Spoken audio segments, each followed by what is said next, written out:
एक बड़ी ब्रांच में थे आप, तो वहाँ पे वर्क प्रेशर आपके ऊपर था? हाँ सर, अच्छा खासा वर्क प्रेशर था, बहुत कस्टमर डीलिंग प्रेशर रहता था। या बैंक की जॉब केवल 9 से 5 होती है, कैसा है? 9 से 5 तो नहीं होती सर। 9 बजे निकलोगे, कभी 5 बजेंगे, कभी 6, कभी 7 भी बजेंगे बैंक के अंदर। तो उस प्रेशर को हैंडल करने के बाद क्या ऐसा किया कि आपका सिलेक्शन हो गया? सर इसकी शुरुआत मैंने 4 साल पहले ही कर दी थी। मैं 4 साल से प्राइवेट सेक्टर में था, वहाँ से ऑफिस से आके फिर मैं SBI की तैयारी, क्लर्क की एग्ज़ाम निकाला पहले तो। बिना अर्थमेटिक के एग्ज़ाम निकाल लूँगा, क्या ये आज के ज़माने में सही है? बिल्कुल नहीं सर, अर्थमेटिक तो बहुत ज़रूरी है। और अर्थमेटिक में तो सर सबसे ज़्यादा मुझे हेल्प अड्डा की टीम ने ही करी। स्वास्थ्य बैच ज्वाइन किया मैंने, उससे हुई। नवनीत सर, शांतनु सर, आपने बहुत हेल्प करी है। दोस्तों, वो कहते हैं ना यार, मेहनत करने वालों की कभी हार नहीं होती।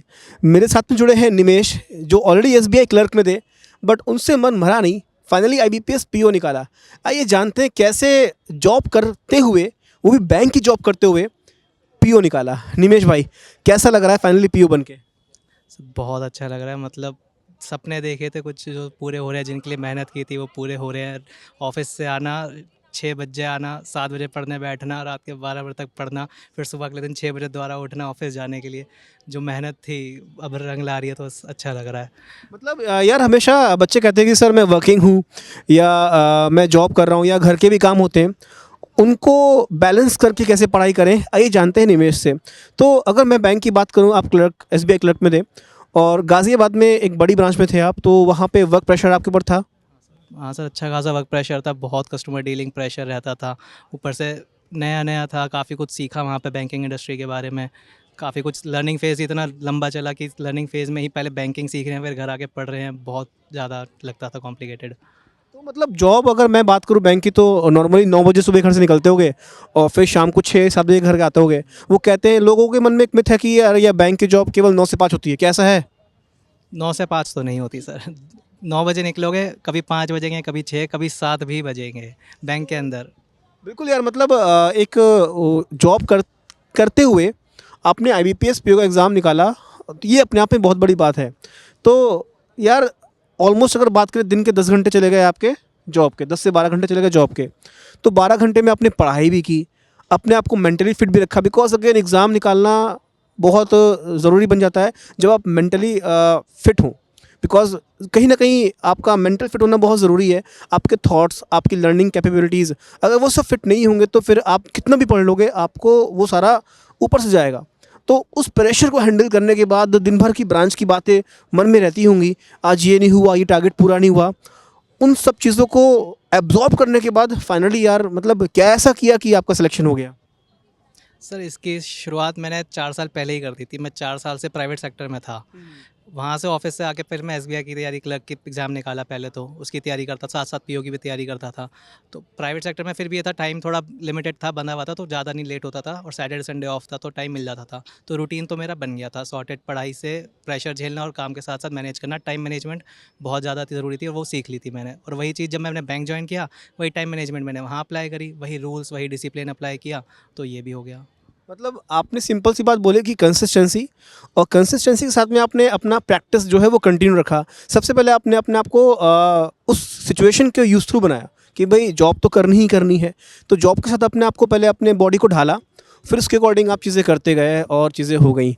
तो अब लग रहा हो कि काफ़ी आसान है, बट आप जब पढ़ाई के दौर में थे, तो उस टाइम पे क्या लगा आपको कि सबसे डिफ़िकल्ट क्या है आपके लिए, और उससे कैसे आपने उसको ओवरकम किया?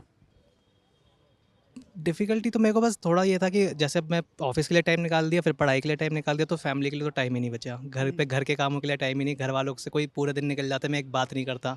हाय हेलो कुछ कुछ भी नहीं, आया दूसरे कमरे में पढ़ने बैठ गया, सो गया, उठ के सिर्फ ऑफ़िस। तो सबसे ज़्यादा डिफ़िकल्ट मेरे लिए था कि घर फैमिली को भी टाइम देना ज़रूरी है। मैं ऑफ़िस के काम में और पढ़ाई के चक्कर में, करियर बनाने में कुछ ज़्यादा ही बिज़ी हो गया था, तो मेरे लिए ये था बस उनको भी टाइम देना, और जो कि अब मेरा नेक्स्ट टारगेट वही है कि अब फैमिली को टाइम देना है। फैमिली को टाइम देना। अच्छा, प्रिपरेशन जर्नी के दौरान बच्चों का एक बहुत बड़ा नाइटमेयर रहता है अर्थमेटिक, चाहे हम बात करें प्रीलिम्स की और चाहे बात करें मेंस की, और बहुत सारे बच्चे ये सोचते हैं कि यार मैं बिना अर्थमेटिक के एग्ज़ाम निकाल लूँगा। क्या ये आज के ज़माने में सही है? बिल्कुल नहीं सर, अरिथमेटिक तो बहुत ज़रूरी है। अरिथमेटिक मतलब मेरे को तो ऐसा लगता है फ्री के नंबर है। पेन पेपर उठाए बिना भी ऐसे क्वेश्चंस होते हैं अरिथमेटिक में जो सॉल्व हो जाते हैं। तो बड़े-बड़े जैसे अब हम पे 1-2 मिनट बचे एग्ज़ाम में, तो पज़ल और वो डीआई तो क्रैक नहीं हो पाएगी, तो अरिथमेटिक उठाओ, 1-2 नंबर फटाफट वो ले लो। तो अरिथमेटिक में मैं ये नहीं कहता कि सारे कॉन्सेप्ट्स क्लियर करो, बस दो तीन कॉन्सेप्ट ऐसे होने चाहिए जिसका टफेस्ट से टफेस्ट सवाल भी तुम कर सको।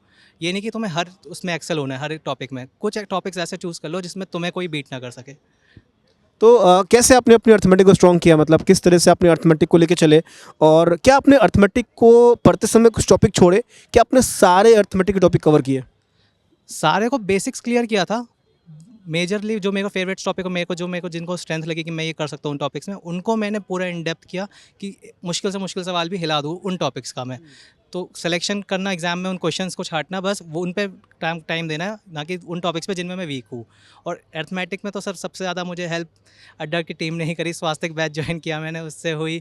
नवनीत सर, शांतनु सर, आपने बहुत हेल्प करी है। मतलब रीजनिंग मैथ और दोनों बहुत स्ट्रॉन्ग हुई। इंग्लिश तो मेरी चलो स्कूल टाइम से ही थोड़ी अच्छी थी, रीजनिंग और मैथ में तो सर बहुत मेरे को हेल्प मिली है अड्डा से। चलो भाई, all the best. IBPS PO बन गए हो, next target SBI PO, RBI grade भी सर।